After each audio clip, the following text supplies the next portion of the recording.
Hello guys welcome back to my YouTube channel. म चाहिँ आज साँझ परेको बेला किन भ्लग बनाएको जस्तो लागिरहेको होला तपाईँहरूलाई। यस्तो म चाहिँ आज एकदमै दुखी भन्दा पनि कस्तो नराम्रो लागिरहेछ नि। मेरो स्ट्रबेरी क्या कस्तो भयो नि, आज पानी खतरा पऱ्यो क्या पोखरामा, पानीभन्दा पनि ठुलो असिना पऱ्यो। सो मेरो रियाक्सन हेर्नु न।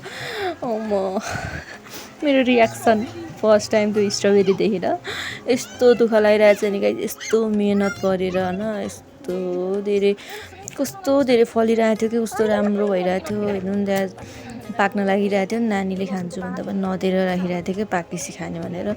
सो यस्तो दुःख लागिरहेछ नि। असिना यस्तो ठुलो पऱ्यो नि, असिना पानीभन्दा ठुलो असिना आयो क्या आज पोखरामा।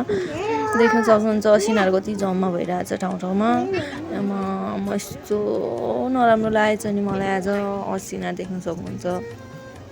सो मैले भोइस ओभर चाहिँ किन गऱ्यो भन्नुहुन्छ होला। मेरो चाहिँ यो क्यामेराको के भ्लगिङ गर्दाखेरि भोइस सानो आउँछ क्या भोइस नै। सो त्यही भएर चाहिँ भोइस ओभर गरेको, त्यही भएर मैले भ्लगहरू पनि बनाउँदिनँ क्या खासै। के भन्छ यो साउन्डै सानो आउँछ नि त, त्यही भएर देख्न सक्नुहुन्छ कति धेरै स्ट्रबेरीहरू त। यो त अझ ठुलो ठुलो मात्र टिपेको कि मैले, सानो त कति झर्या नि। कस्तो दुःख लागिरहेछ। सो के भन्नु र खै। हेर्नु न कस्तो बनाइदिएको कि असिनाले बोटहरू पनि एउटा दुइटा बचेछ क्या एउटामा। कति धेरै झरेर कस्तो भयो नि, कस्तो दुःख लागेछ। सो त्यही गाइस देख्न सक्नुहुन्छ कस्तो भइरहेछ बोटहरू, असिनाले कस्तो बनाइदिएछ नि।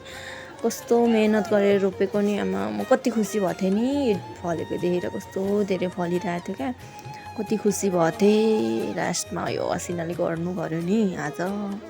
पानीभन्दा ठुलो आएको नि, असिनाले कत्रो कत्रो परेको। आमा म सानो क्लिप पनि राखिदिन्छु। सो देख्न सक्नुहुन्छ पोखराबाट को हुनुहुन्छ कमेन्ट पनि गर्नु होला। असिनाले कसको के क्षति भयो। मेरो चाहिँ यही हो गाइस, क्षतिको कुरै नगरौँ।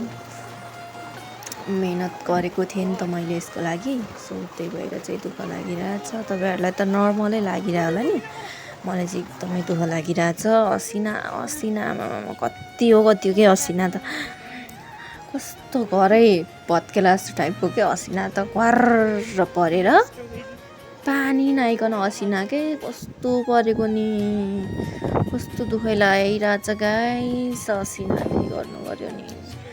हेर्नु नि स्ट्रबेरी कस्तो मायालाई ल्याइरहेको, पाकेपछि खाने भनेर कति खुसी भएको थिएँ नि म। सो के गर्नु, भगवान्ले मेरो खुसी देख्न सकेन।